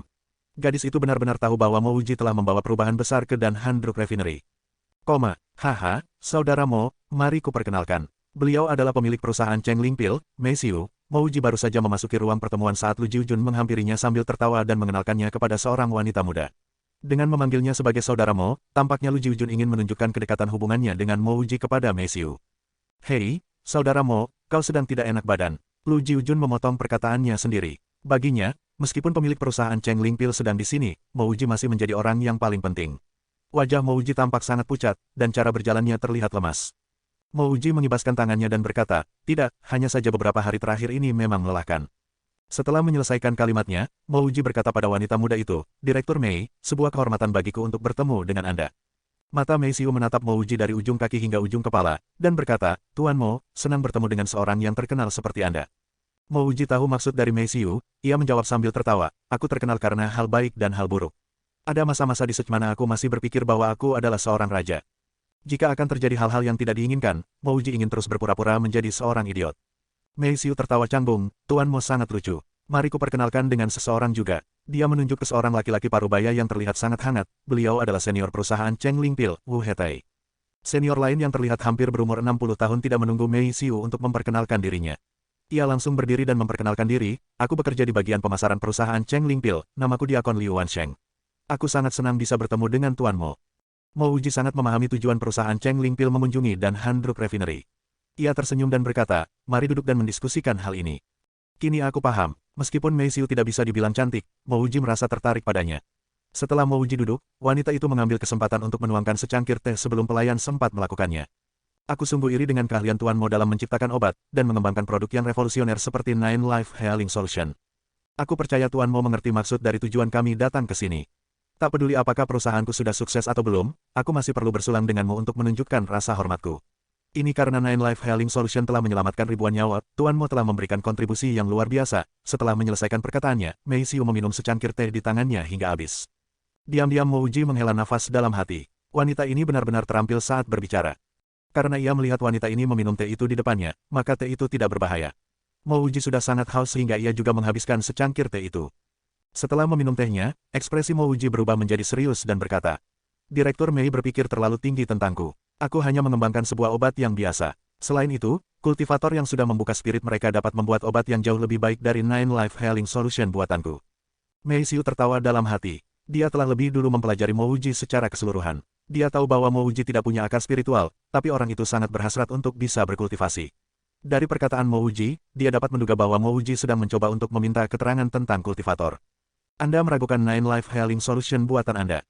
Meskipun memang benar bahwa kultivator bisa membuat obat penyembuh luka yang lebih bagus, tapi obat itu tidak akan bisa digunakan oleh orang-orang biasa yang berakar mortal. Selain itu, kalaupun orang mortal bisa menggunakan obat-obatan itu, tapi obat itu tidak akan bisa diproduksi secara besar-besaran seperti Nine Life Healing Solution.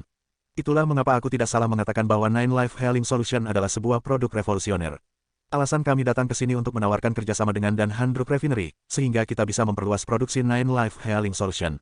Mei Xiu menjelaskan dengan serius. Nine Life Healing Solution, sumber uang itu, bahkan bila perusahaan Cheng Lingpil menawarkan harga yang spektakuler, Lu Jiujun tidak akan mau membagi obat itu. Maka dari itu Lu Jiujun terus-menerus melirik ke arah Mo Wuji. Namun Mo Wuji bertingkah seakan-akan ia tidak melihat yang dilakukan Lu Jiujun. Mo Wuji sudah berniat untuk tidak terlalu lama berada di Dan Handruk Refinery. Bahkan ia sudah berencana untuk membagikan penisilin dan meninggalkan perusahaan itu setelah mengumpulkan uang dalam jumlah besar. Sekarang, perusahaan Cheng Lingpil sedang menawarkan kesempatan besar seperti ini, tentu saja hal ini akan lebih baik baginya. Haha, apa yang dikatakan Direktur Mei memang benar. Nine Life Healing Solution memang sebuah produk yang revolusioner. Sungguh tidak ternilai kontribusi Tuan Mo ke negara bagian Cheng Yu dengan membuat obat ini. Senior Wu dan Tai, yang sedang duduk di samping Mei Xiu, ikut berbicara. Saat Lu Jiujun mendengar itu, ia mengangguk dengan rasa bangga. Sebenarnya, Mo Wuji ingin pergi setelah mengumpulkan banyak uang, namun setelah mendengar kalimat itu, jantungnya seperti berhenti berdegup sejenak. Tiba-tiba ia mengerti alasan mengapa tadi ia merasa gelisah, bukan karena seorang pembunuh yang telah meracuni minumannya, tapi karena negara bagian Cheng Yu. Begitu penjualan penisilin berkembang, sudah pasti negara akan mengontrolnya. Alasan mengapa belum ada utusan dari negara yang datang mencarinya adalah karena penisilinnya hanya dijual di pasaran dalam waktu yang sangat singkat dan jumlah yang sedikit. Banyak pula yang menganggap penisilin hanyalah sebuah obat yang terlalu mahal. Meskipun begitu, bila penisilin digunakan oleh kalangan tentara dalam jumlah besar, mungkin saja dirinya akan kehilangan kebebasannya. Ia mungkin akan diperintahkan untuk menjadi ahli dalam pengembangan obat untuk negara itu, atau bisa saja ia dipaksa untuk menyerahkan formula penisilinnya sebelum akhirnya ia dibunuh. Bagaimanapun juga, pihak negara yang memiliki kekuasaan tidak akan membiarkan rahasia mengenai penisilin, harta karun nasional ini, bocor ke pihak lain. Saat pikiran ini muncul, Mo Wuji tidak bisa duduk dengan tenang. Tiba-tiba ia berdiri, dan berkata pada Mei Xiu, saya sangat berterima kasih atas pujian yang diberikan Direktur Mei. Sebenarnya, saya membuat Nine Life Healing Solution cuma karena saya ingin melakukan sesuatu untuk para mortal seperti saya. Sebelumnya, saya belum terlalu paham, tapi kata-kata Direktur Mei dan Senior Wu benar-benar membuka mata saya. Bagaimana kalau begini saja, beri saya waktu 1 hari. Setelah 1 hari, perusahaan Cheng Lingpil akan mendapatkan apa yang diinginkan. Sekarang, izinkan saya mempersiapkan semuanya. Saya pamit dulu. Setelah menyelesaikan kata-katanya, Mo Wuji buru-buru pergi sebelum Mei Xiu dan yang lainnya sempat mengucapkan sepatah kata perpisahan. Mo Wuji ingin sekali mengumpulkan banyak uang dari perusahaan Cheng Lingpil, tapi ia tidak berani mengambil risiko ini. Ini adalah bahaya yang tidak pernah mau ia hadapi. Untung saja, Mei Xiu dan yang lainnya adalah para pebisnis, dan mereka mengerti betapa eksentriknya sebuah penelitian. Maka dari itu, mereka tidak keberatan dengan sikap Mo Wuji. Malah sebaliknya, Mei Xiu sangat bersemangat saat Mo Wuji berkata bahwa dirinya akan mendapatkan apa yang ia mau setelah 1 hari. Di sisi lain, Lu Jiujun merasa khawatir, tapi ia tidak mungkin bersikap seperti Mo Wuji yang bisa pergi semaunya. Situ Qian adalah penguasa negara bagian Cheng Yu. Meskipun negara itu tidak begitu berarti di Kekaisaran Xing Han, dan bahkan menjadi salah satu negara yang memiliki peringkat paling bawah, kedudukan Situ Qian masih sangat kuat sebagai Lord negara bagian Cheng Yu.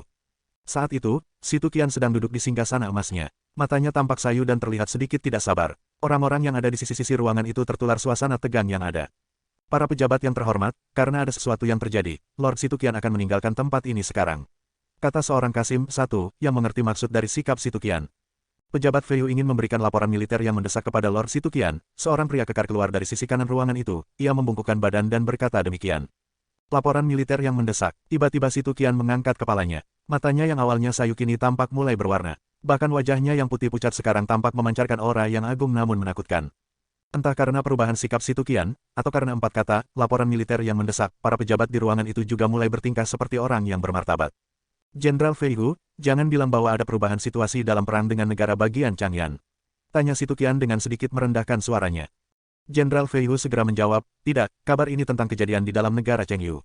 Kejadian yang sungguh luar biasa. Jika kita manfaatkan, kita tidak hanya bisa mengalahkan negara Changyan, wilayah teritorial kita juga tidak akan mustahil untuk diperluas. Seorang lelaki tua berdiri di sisi kiri ruang itu sambil berkata dengan kasar, Zhao Fei Hu, sejak kapan kau berkata bertele-tele dan tidak jelas seperti ini? Zhao Fei Hu mengabaikan orang tua itu, dan melanjutkan, Yang Mulia, para prajurit akhir-akhir ini menemukan sebuah obat penyembuh luka. Obat ini sangat menakjubkan, dan dapat menyembuhkan segala macam infeksi yang parah. Menurut berita yang saya dengar dari cabang Ironwood, dari 1000 prajurit yang terluka dan minum obat itu, hanya 1 prajurit yang mati sejauh ini. Kematiannya bukan karena infeksi luka, tetapi karena ia kehilangan banyak darah. Jadi, tidak ada yang mati setelah minum obat ini. Dulu saat kami tidak punya obat ini, tingkat kematian prajurit mencapai 30 hingga 40%. Dapat disimpulkan bahwa efek dari obat baru ini 10 kali lebih baik dari obat-obatan terbaik kita sekarang. Apa? Si Tu Qian tiba-tiba berdiri, dan tidak menyadari bahwa Rui, dua giok di tangannya sudah jatuh ke lantai. Tidak hanya si Tu Qian, pejabat-pejabat lainnya pun menatap Jenderal Fei Hu dengan tatapan kaget. Mereka semua mulai menarik nafas dalam-dalam. Di setiap perang yang terjadi, jutaan prajurit tewas karena luka yang terinfeksi. Jika obat ini dapat mencegah kematian para prajurit, obat itu sungguh-sungguh revolusioner. Apa hal yang paling berharga dalam perang? Tak lain adalah prajurit, bukan, tapi prajurit yang berpengalaman tempur. Satu orang prajurit yang selamat dari perang jauh lebih berharga daripada beberapa prajurit baru yang tidak berpengalaman. Jika obat itu memang ajaib seperti yang ia katakan, pernyataan Zhao Feiyu tentang mengalahkan negara Changyan mungkin bisa terwujud. Bahkan obat itu bisa membantu negara Chengyu untuk memperluas wilayahnya. Jenderal Feiyu, apakah obat yang kau maksud adalah Nine Life Healing Solution? Lelaki tua yang sebelumnya menghina Zhao Feiyu bertanya dengan heran. Usir dan bunuh dia, Duke Prefektur Han, apa itu Nine Life Healing Solution? Si Tu Qian, Lord Negara Bagian Chengyu, sebenarnya pernah mendengar nama obat penyembuh luka ini sebelumnya. Lelaki tua yang ditanyai adalah pemimpin utama prefektur di negara bagian Chengyu, bernama Han Chengan. Selain sang kaisar di Kekaisaran Xinghan, status bangsawan kerajaan dibagi menjadi 9 tingkat. Di wilayah negara bagian, ada 4 tingkat bangsawan, yaitu Duke Negara Bagian, Lord Negara Bagian, Markis Negara Bagian, dan Count Negara Bagian. 1. Di bawah negara bagian, ada wilayah prefektur yang mempunyai 5 tingkat bangsawan, yaitu Lord Prefektur, Duke Prefektur, Markis Prefektur, Markis Count, dan Count Prefektur. Duke Prefektur di negara bagian Lingzhou tampak berada di bawah Lord Prefektur Yifang. Tapi kenyataannya, bila mereka berkumpul di aula pertemuan negara bagian Lingzhou, posisi Duke Prefektur memang lebih tinggi dari posisi Lord Prefektur. Seorang Lord negara bagian seperti Si Tu Qian akan terlihat hanya setingkat lebih rendah dari Duke negara bagian di Kekaisaran Xinghan. Namun jika ia berada di aula Jinlua di Kekaisaran Xinghan, posisi Lord negara bagian tidak terlalu jauh dari seorang Count negara bagian. Satu-satunya perbedaan yang dimiliki seorang Lord dibandingkan dengan Duke, Markis, dan Count, yaitu Lord di negara bagian atau di prefektur memiliki kemuliaan yang lebih besar, pasukan prajurit sendiri, dan hak untuk berpendapat. Di luar aula Jinluan di Kekaisaran, Duke atau Markis tidak akan bisa menandingi kekuatan seorang Lord. Han Chengan segera berdiri dan menjawab, Tuanku, beberapa bulan lalu, dan Han Druk Refinery mempromosikan sebuah obat baru ke seluruh wilayah kota Raozhou. Mereka membuat sebuah obat penyembuh luka baru, yang disebut dengan Nine Life Healing Solution. Si Tu Qian mengangguk, ia pernah mendengar nama obat itu, tapi ia tidak terlalu serius menanggapinya. Dengan memproduksi obat ini, dan Han Druk Refinery sudah berkontribusi ke negara bagian Chengyu. Meskipun nama obat itu terlalu berlebihan, tapi itu tidak dilarang. Han Chengan melanjutkan, di promosi itu, Nine Life Healing Solution disebutkan sebagai obat yang berkhasiat luar biasa. Iklan itu berkata bahwa selama yang terluka masih bisa bernafas, Nine Life Healing Solution akan mampu menyelamatkan nyawanya. Iklan ini menjadi topik yang sangat ramai dibicarakan waktu itu, maka dari itu Nine Life Healing Solution laris terjual bagaikan kue pancake. Aku bahkan pernah mengirim beberapa utusan untuk memesannya, namun karena kabarnya tidak ada lagi warga yang berminat untuk membelinya, jadi aku pikir rumor itu palsu. Namun, seperti apa yang Jenderal Fei Hu katakan hari ini, efek penyembuhan dari obat itu sepertinya nyata. Jenderal Fei Hu, apakah yang kau dan Duke Prefektur Han katakan itu benar? Mata Si Tu Qian tampak iri. Ia adalah seorang Lord negara bagian, tapi bagaimana bisa kepekaannya terhadap sebuah isu dapat ditandingi oleh Mo Wuji? Ia segera mengerti bahwa jenis obat penyembuh ini akan menjadi senjata hebat untuk pasukannya. Ia harus segera bertindak agar negara Chengyu bisa mendapatkan keuntungan sebanyak mungkin, sebelum diketahui oleh pihak kekaisaran. Yang lebih penting lagi, ia harus menyembunyikan metode produksi obat ini agar tidak diketahui pihak lain. Kalau perlu, ia sekaligus akan menahan pemurni obat yang telah menciptakan obat itu. Sungguh-sungguh benar, kabar ini langsung disampaikan dari cabang Ironwood, jawab Zhou Feihu dengan percaya diri. Penjaga, segera ambil alih semua orang yang terlibat dengan dan Han Druk Refinery. Bawakan pemurni obat yang membuat Nine Life Healing Solution itu padaku. Setelah mengetahui kebenaran kabarnya, Si Tu Qian segera memberikan perintah tanpa ragu. Tunggu sebentar, Yang Mulia. Seorang laki-laki gemuk tiba-tiba keluar, membungkukkan badan, dan berkata. Kedua tangan Si Tu Qian berhenti bergerak untuk sesaat, menghentikan semua penjaga pribadinya yang akan pergi untuk melaksanakan perintahnya.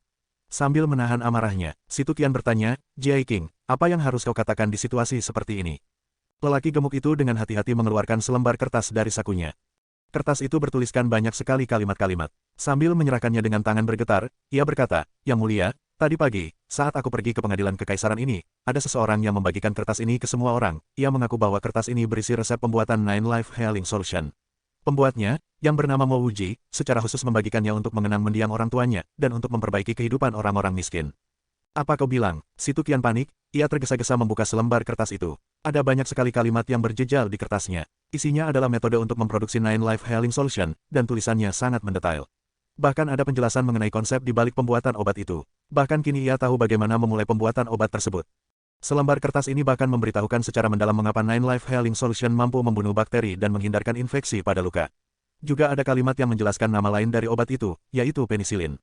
Asteris beruak, asteris tangan si Tukian membanting kertas itu ke mejanya, ia memberikan perintah dengan murka, penjaga, segera tangkap Mouji dan bawa dia kepadaku. Di saat bersamaan, cari tahu sudah berapa lama resep ini disebarkan. Jika kalian tidak bisa, tangkap saja semua yang memiliki resep ini. Satu-satunya hal yang ada di pikiran si Tukian saat ini adalah membunuh siapa saja yang menyimpan resep obat ini. Dan untuk mereka yang tidak bisa dibunuh, ia akan memerintahkan mereka untuk memproduksi Nine Life Healing Solution di sebuah perusahaan obat yang baru. Pengadilan kekaisaran tersebut benar-benar sunyi, dan tidak ada yang berani bersuara. Orang-orang di antara mereka yang tidak bodoh, menyadari bahwa metode Lord Situkian tidak akan berhasil sama sekali. Kapan sesi pengadilan kekaisaran itu dimulai? Yaitu saat langit masih terlihat gelap, dan sekarang sudah hampir menjelang jam makan siang. Dalam satu pagi saja, sudah tidak mungkin untuk mengumpulkan semua salinan resep itu. Seperti yang diharapkan, kepala penjaga tiba-tiba datang dan melapor, "Yang mulia, saya dapat berita baru, Mouji telah mendatangi banyak perusahaan percetakan. Ia membuat puluhan ribu salinan resep itu. Ia juga sudah menyuruh lebih dari 100 orang untuk membagikannya ke 4 jalan masuk utama kota Raozhou. Selain itu, ia juga menyuruh orang untuk pergi ke kota lain dan membagikannya secara gratis di tempat-tempat wisata. Karena itu, kami takutkan bahwa semua orang di dalam dan di luar kota, termasuk pedagang yang keluar masuk kota, telah mendapatkan resep obat ini." Kedua tangan si Tukian lemas dan terjatuh. Berapa banyak pedagang dan orang-orang yang keluar masuk kota Raozhou hanya dalam satu hari? Bisakah dirinya menangkap semuanya? Meskipun mungkin ia bisa, tapi untuk apa? Apakah kota Raozhou tidak mempunyai mata-mata dari negara lain? Obat revolusioner seperti Nine Life Healing Solution pasti sudah dibocorkan ke negara mereka masing-masing. Lagi pula, Mouji yang kurang ajar itu bahkan menyuruh ratusan orang untuk membagikan resep itu di luar kota Raozhou. Bahkan seorang dewa pun tidak akan bisa mengambil kembali semua kertas salinan resep itu. Yang mulia, mungkinkah pria yang bernama Mouji itu sudah menduga akan terjadi sesuatu, sehingga ia sengaja melakukan ini? Seorang lelaki berkulit cerah berdiri dan berkata demikian. Si Tukian sedikit mengerutkan dahinya. Itu tidak mungkin, jika Mouji sudah tahu apa yang akan terjadi, mengapa ia harus menunggu hingga saat ini untuk menyebarkan resep obat itu? Bukankah itu tidak mungkin? Jika Mouji benar-benar orang yang sensitif, ia tidak akan menunggu hingga hari ini untuk menyebarkan resep ini. Ia akan melakukannya saat penjualan Nine Life Healing Solution mulai beranjak naik. Ia mungkin bahkan tidak perlu memperkenalkan obat barunya itu. Hancengan tidak begitu setuju dengan pemikiran orang yang baru saja berbicara itu. Si Tukian menjadi lebih tenang, dan berbicara dengan serius. Untuk saat ini, jangan ambil alih dan handuk refinery dulu. Apa latar belakang kehidupan Mouji yang menciptakan Nine Life Healing Solution ini? Sebagian besar pemurni obat di negara bagian Chengling ini juga memiliki latar belakang yang sama, bukan? Petik 2. Kepala penjaga itu menjawab dengan cepat, nama asli Mouji adalah Mo Xinghe, ayahnya adalah Mo Guangyuan, dan kakeknya adalah Mo Tiancheng.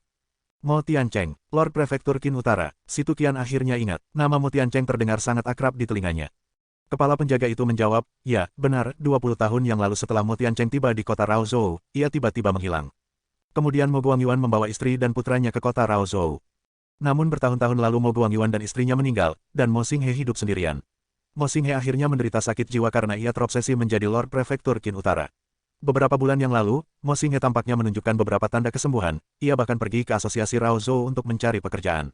Ia mengubah namanya menjadi Mouji dan bergabung dengan Dan Handruk Refinery, menjadi kepala pemurni obat mereka, dan menciptakan Nine Life Healing Solution." Kepala penjaga itu menceritakan tentang hal-hal ini dengan bersemangat, dan sebagian besar orang di pengadilan kekaisaran itu tahu alasannya. Setelah datang ke kota Raozhou, Mo Guangyuan selalu memberikan banyak sekali hadiah kepada orang-orang di pengadilan kekaisaran. Hanya sedikit saja yang tidak menerima hadiah dari Mo Guangyuan di pengadilan kekaisaran.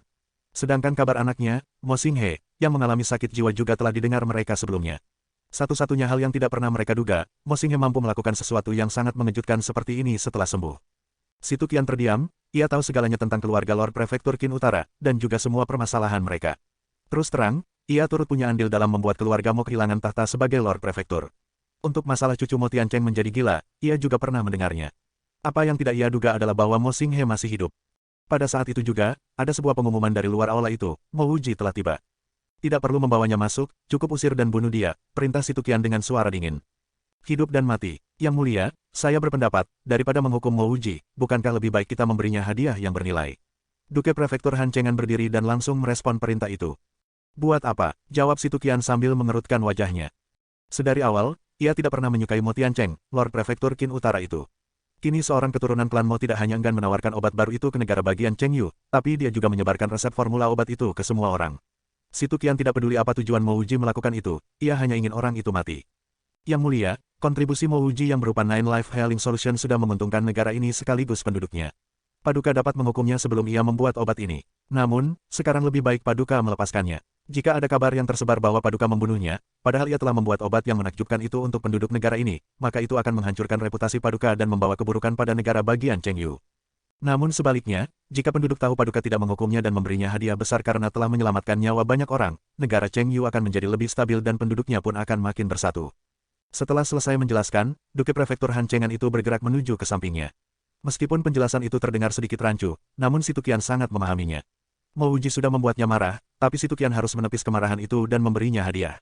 Tindakan ini akan menstabilkan posisinya sebagai penguasa negara bagian itu dan orang-orang akan lebih mencintainya. Tentu saja ia sama sekali tidak peduli dengan kehidupan seorang rakyat biasa seperti Mo Wuji. Namun, ia harus memperhatikan apakah tindakannya akan mempengaruhi posisinya. Selain itu, kejadian-kejadian ini sudah terlanjur terjadi. Ia hanya punya dua pilihan, yaitu menaikkan atau menghancurkan reputasinya. Dan jawabannya sudah jelas, orang idiot sekalipun tahu apa jawabannya. Lagi pula, mudah saja baginya untuk membunuh Mo Wuji saat orang-orang tidak lagi mengeluh-elukannya, dan mereka mulai melupakannya. Kata-katamu barusan masuk akal. Penjaga, bawa Mo Wuji ke hadapanku sekarang. Akhirnya Si Tuqian mengerti kunci dari permasalahan ini. Beberapa saat kemudian, seorang laki-laki muda berwajah pucat dengan rambut yang berantakan dibawa ke aula itu. Apakah ini pemurni obat yang telah menciptakan Nine Life Healing Solution? Semua orang di situ terkejut dengan pakaian dan penampilan Mo Wuji. Ya, normalnya seorang pemurni obat tidak akan peduli dengan penampilannya, tapi itu hanya saat ia melakukan pekerjaannya di laboratoriumnya. Hampir semua pemurni obat akan berpenampilan rapi bila sedang berada di luar tempat kerjanya. Bahkan jika seorang pemurni obat sedang bekerja pun, ia tidak akan berpenampilan menyedihkan seperti Mo Wuji saat itu. Berlutut, seru penjaga yang membawa Mo Wuji masuk saat ia melihat Mo Wuji mengamati situasi yang terjadi di aula itu. Sepertinya Mo Wuji tidak mendengar perintah itu karena ia terus-menerus melihat ke sekelilingnya, seolah-olah ia tidak tahu bahwa yang sedang berada di hadapannya adalah Lord Negara bagian Chengyu. Kau boleh kembali, karena ia telah menjadi seorang pemurni obat yang sukses dan memberikan kontribusi ke negara ini, aku akan membiarkannya berdiri dan berbicara. Si Tuqian mengibaskan tangannya ke penjaga itu dan berbicara dengan nada bersahabat. Setelah penjaga itu kembali ke tempatnya, Si Tuqian melihat ke arah Mo Wuji dan bertanya, jadi, kau yang bernama Mo Wuji? Akhirnya Mo Wuji terlihat mengerti dengan situasi yang terjadi saat ini. Dengan tatapan terkejut sekaligus penasaran, ia melihat ke arah Si Tuqian dan menjawab, ya, saya Mo Wuji. Apakah Anda Lord Negara bagian Chengyu? Seorang menteri yang sedang duduk di sisi aula tiba-tiba berdiri dan memberikan pertanyaan-pertanyaan pada Mo Wuji, namun dihentikan oleh Si Tuqian. Aku dengar kau telah mengembangkan sebuah obat berkualitas bernama Nine Life Healing Solution. Bisakah kau ceritakan bagaimana kau melakukannya? Si Tuqian mendengar kabar bahwa Mo Wuji pernah jadi gila. Bagaimanapun juga, Mo Wuji masih merupakan keturunan dari Lord Prefektur Qin Utara, seharusnya ia bisa mendapatkan kabar tentang keberadaan Mo Wuji. Si Tuqian tidak bisa begitu saja mengabaikannya. Dengan kata lain, jika saja Mo Wuji tidak menciptakan Nine Life Healing Solution, Si Tuqian tak akan peduli jika Mo Wuji mati di pinggir jalan. Namun bagaimanapun juga, Si Tuqian berpikir bahwa ia bisa memanfaatkan talenta Mo Wuji sepenuhnya jika dia benar-benar seorang pemurni obat. Mo Wuji menghela nafas lega. Tadi ia seolah telah berjalan melewati gerbang neraka dan akhirnya tahu bahwa Lord Si Tuqian tidak akan membunuhnya. Ia sudah hampir mati gara-gara larutan channel opening, dan terus-menerus merasa gelisah memikirkan tentang penisilin yang mungkin membawakan kesialan baginya, bahkan ia hampir tidak pernah merasa aman dan tak punya waktu untuk beristirahat. Bagaimana mungkin ia tidak bersemangat sekarang ketika mengetahui bahwa ia tidak akan dibunuh? Cara dirinya memasuki aula itu dengan berpenampilan layaknya seorang idiot pun bisa jadi merupakan bagian dari rencananya. Bagaimanapun juga, awalnya ia adalah orang gila, jadi ia berpikir bahwa sekarang reaksinya harus terlihat lamban seperti orang idiot. Yang mulia, obat itu adalah produk yang diwariskan ayahku padaku. Ayahku bilang bahwa jika aku ingin bertahan hidup, aku bisa menggunakannya untuk menyelamatkan diriku. Sebelumnya, aku menderita trauma dan sakit jiwa. Sekarang karena aku sudah sembuh, aku berpikir tentang produk yang ditinggalkan oleh ayahku. Aku ingin menggunakannya, dan memutuskan untuk bekerja di Dan Han Drug Refinery. Sebenarnya aku sama sekali tidak tahu cara membuat obat. Mo Wuji menjelaskan. Si Tuqian merasa sedikit menyesal karena tidak mengetahui kehidupan Mo Wuji setelah ia menjelaskannya. Ia tidak mencurigai penjelasan Mo Wuji. Ia tahu bahwa Mo Tiancheng adalah seorang pemurni obat. Saat Mo Tiancheng menghilang, Mo Wuji belum lahir. Maka dari itu sangat masuk akal bila Mo Wuji tidak bisa belajar membuat obat dari ayahnya. Lagi pula, membuat obat bukanlah sesuatu yang bisa dipelajari dengan mudah. Jadi mengapa sekarang kau menyebarkan formula itu? Si Tuqian melanjutkan pertanyaannya. Mo Wuji berpura-pura terlihat gugup, dan berkata, formula itu diwariskan dari kakekku ke ayahku, agar ayahku bisa mempersembahkannya kepada warganya saat beliau mendapatkan kekuasaannya. Namun, ayahku meninggal dan tidak berhasil merebut kekuasaannya kembali. Sebelumnya, aku juga sangat terobsesi untuk menjadi seorang Lord Prefektur, hingga aku menjadi gila. Sekarang saat aku sudah sembuh, aku tahu keluarga Mo takkan bisa mendapatkan kekuasaan di Prefektur Qin Utara lagi. Maka dari itu, aku ingin melakukan sesuatu untuk orang-orang. Nine Life Healing Solution akan bisa menyelamatkan orang banyak dan memberikan kehormatan pada keluarga Mo.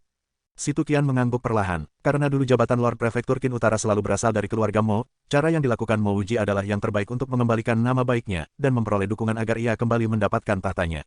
Hingga saat ini, Situ Qian mempercayai hampir 90% dari perkataan Mo Wuji. Jika itu persoalanmu, mengapa kau bekerja di Dan Handrup Refinery untuk menjual obat itu dengan harga yang sangat tinggi?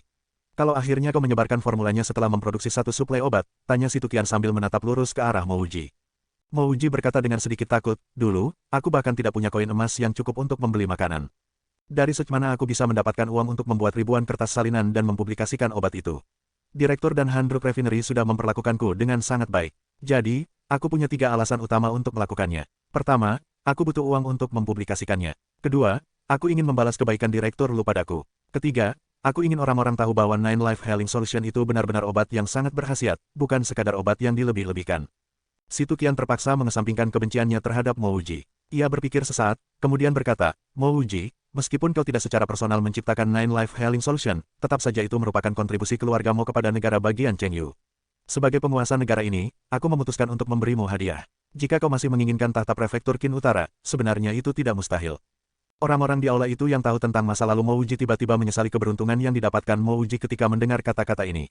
Ini seperti pepatah Cina, bunga yang terus dilihat tidak akan mekar, tetapi pohon willow yang tidak ditanam akan tumbuh. 1. Keluarga Mo sangat menginginkan tahta itu kembali, sehingga Mo Guangyuan meninggal dan Mo Xinghe menjadi gila.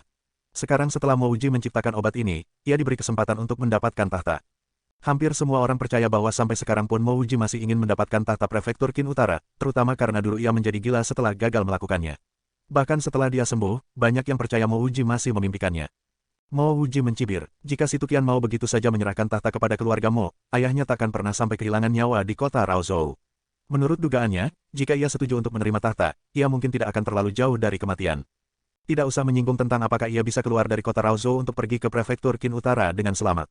Bila ia berhasil sampai di prefektur Qin Utara, lalu membawa surat yang dicap oleh Situ Qian agar ia bisa menjadi seorang lord prefektur di sana, bukankah sama saja ia menginginkan kematian? Bagaimana mungkin ia lupa bahwa baru kemarin ia hampir mati diracun? Tak peduli siapapun yang mencoba meracuninya, Mo Wuji sudah sangat yakin bahwa bila ia mati kemarin pun, Lord Negara Chengyu ini tak akan peduli dengan kematiannya. Oke, para jenius, sampai jumpa di bab selanjutnya. Wassalamualaikum.